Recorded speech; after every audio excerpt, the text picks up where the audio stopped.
betul.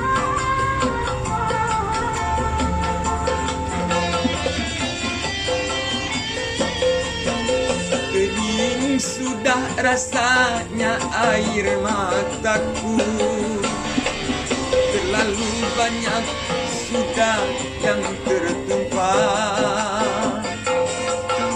Menangis meratap di buru nasibku, nasib buruk seorang tunawisma.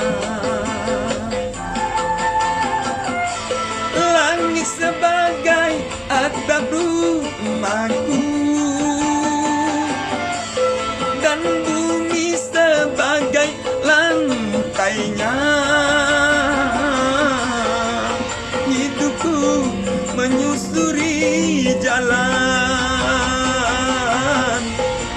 di pinggir jalan jual boneka.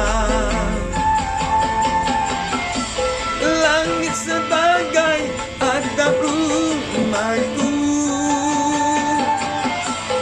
dan bumi sebagai lantainya. Hidupku menyusuri jalan, di pinggir jalan jual boneka. Jembatan menjadi tempat perlindungan dari terik matahari dan hujan. Itulah hidup yang aku jalani, entah sampai kapan hidup begini.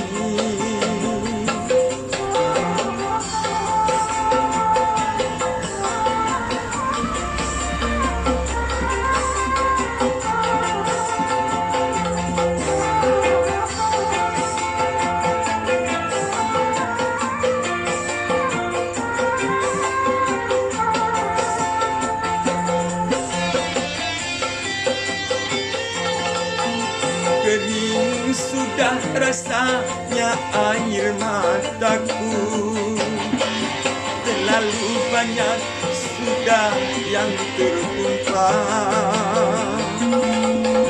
Menangis meratap di buru nasibku, nasib buruk seorang tunawisma. Sebagai atap rumahku,